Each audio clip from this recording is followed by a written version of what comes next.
nini Nandy alichokifanya kwa huyo mwandishi wa habari kumpenengua.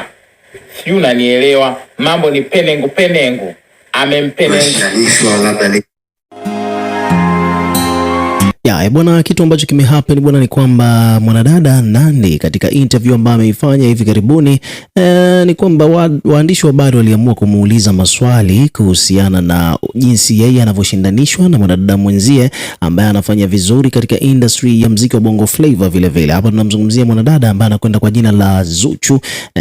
Ni moja kati ya mshindani au competitor wa Nandy directly. So ni kwa muda mrefu sana. Sasa Nandy bwana, katika kila event ambayo yeye huaga anafanya au kama kuna project ambayo anakuja nayo, waandishi wa habari wengi wanapendaga sana kumpenyezea hilo swali la kuhusiana na ushindani katika industry ya muziki wa Bongo Flava, hususan kwa wadada, na mshindani wake yeye ni Zuchu. So Nandy yeye kwa upande wake bwana, alichokijibu ni kwamba ameonyesha kabisa kwamba yeye hana plani kabisa ya kujibu kitu chochote kile kibaya, ili mradi kuleta mambo meusi baina yake yeye na Zuchu au kutengeneza bifu kati yake yeye na Zuchu. Ni kwamba Nandy ameonyesha kwamba anataka kustick katika upande wa kwamba kila mmoja afanye yake na kila mmoja ashinde mechi zake, kwani mashabiki wanaonyesha kwamba wanawasupport wasichana wote at the same time.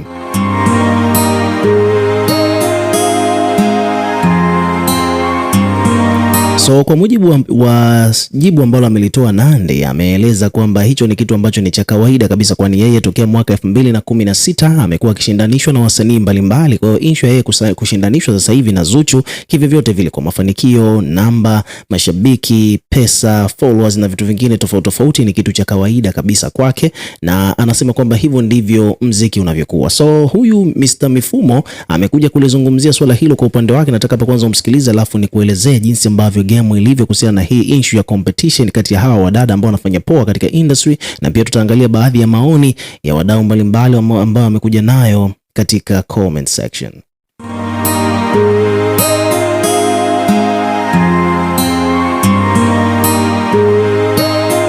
Fanya hapo, unajua kazi ya mwandishi wa habari ni kuhoji, na kazi ya wewe mtu unayehojiwa, kama wewe ni superstar unayejiita, inatakiwa wewe ujue ili swali ndalijibuje, ili swali nalipitaje, ili swali nalikwepaje.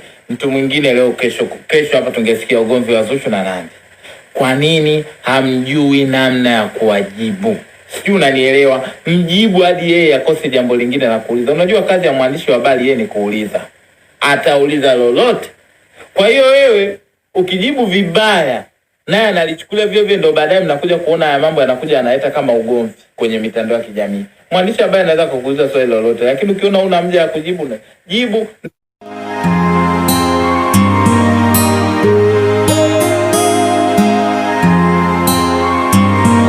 So hapa kitu ambacho anachokizungumza Mifumo ni kwamba kwa kawaida wasanii lazima wajitambue. Kuna kitu kinaitwa media training, yani unakuta msanii ambaye yuko chini ya record label kubwa lazima atafundishwa jinsi ya wazungu wanasema kwamba kutako maswali, yani kupambana au kujibu, kukabiliana na maswali. So hivyo ni vitu ambavyo huaga vinafanyika katika record label kubwa nchi za nje huko. Sasa hapa Bongo bwana, record label ambao tunaonaga kwamba huaga wasanii wao wanawafundisha jinsi ya kujibu maswali ni pamoja na WCB. WCB ndio record label pekee ambayo huaga inafundisha waandishi wa habari inafundisha wasanii wake jinsi ya kujibu maswali pale wanapoulizwa. Sasa hiki ambacho amekifanya Nandy ni kitu ambacho huaga anakifanyaga hata D'Voice. D'Voice ni msanii ambaye amekuja hivi karibuni tu kutoka WCB, lakini anajua jinsi ya kujibu maswali. Katika interview nyingi ambazo huaga anaenda kufanya, unakuta D'Voice the way ambavyo anavyojibu maswali ni kama vile mwanasiasa, yani ajibu swali directly, bali analeta maelezo, lakini mwisho wa siku anakwepa swali in a way ambapo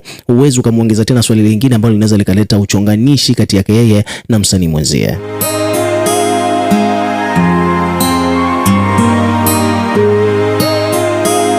Sasa hicho ndicho ambacho hapa tumeona Nandy amekifanya, kwani swali ambalo alikuwa anaulizwa moja kwa moja lilikuwa limelenga kuleta bifu kati yake yeye na Zuchu ili waandishi wa habari waweze kunyonga title, mambo yaende, lakini jinsi ambavyo Nandy alivyojibu ni kama vile amedifuse situation ya kukataa kabisa kuwepo kwa bifu kati yake yeye na Zuchu. So ni kitu ambacho watu wengi sana ambao wamefuatilia hizi interview ambazo Nandy amekuwa akizifanya na maswali ambayo alikuwa anaulizwa na jinsi anavyojibu, wamenoti kwamba okay, kuna kitu ambacho Nandy yuko mbali sana na wasanii wengine. Angekuwa ni msanii mwingine ambaye anatafuta kiki, hapo hapo angeanza kumkashifu, kutoa maneno ya nyodo kwa Zuchu, ili mradi tu mitandao ya kijamii na vyombo vya habari vije vizungumze kwamba kuna beef kati yao kwa ajili ya kuweza kupush kazi zake pia ziweze kwenda kiulaini. Lakini jinsi ambavyo alivyojibu swali hili Nandy imeonyesha kabisa jinsi gani ambavyo ameweza kupotezea hiyo mada, na hata ile dhana ambayo mwandishi wa habari alikuja nayo ya kutengeneza beef kati ya hawa wadada wawili ikawa imefeli. Na hicho ndicho ambacho amekuja kukizungumza hapa huyu jamaa anayekwenda kwa jina la Mifumo.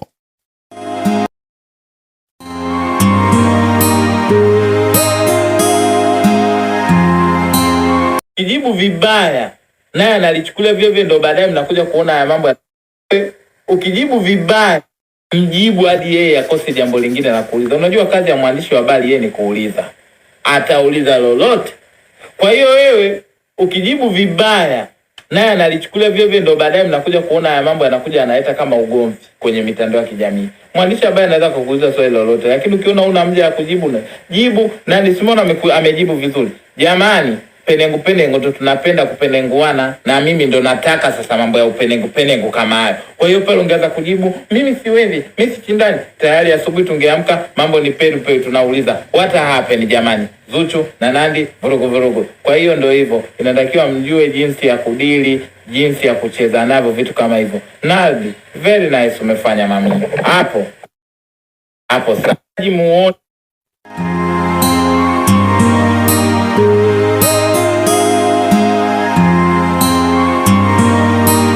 So hivyo ndivyo mambo yalivyo, na kwenye upande wa comment section bwana, kuna wadau mbalimbali hapa wamejitokeza kuja kuweka maoni yao kuhusiana na hiki ambacho kimehappen. Kwa mfano hapa anaitwa Quincy Lona amekuja hapa ameweka comment yake akiwa anasema kwamba bwana, sawa, pumbavu kabisa, yani pumbavu likipumbaa pumbaa nalo, maana waandishi wa habari nao pia wanapenda sana kupenenguka penengu everybody.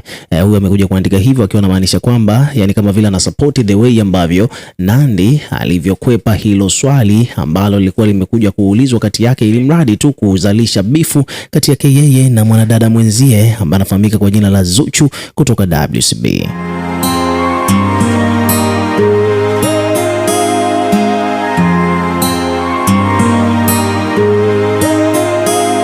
So hivyo ndivyo mambo yalivyo bwana. Ukiwa kama mdau, na wewe pia tuwekee maoni yako katika comment section. Unazungumziaje swala hilo? Tutakuwa tukisoma na kureplay kila comment ambayo utakuwa tunaiona, lakini pia vile vile bwana, hakikisha tu unazidi kuwa karibu na channel yetu kwa kulike, kushare na kusubscribe kwa ajili ya kupata update zaidi.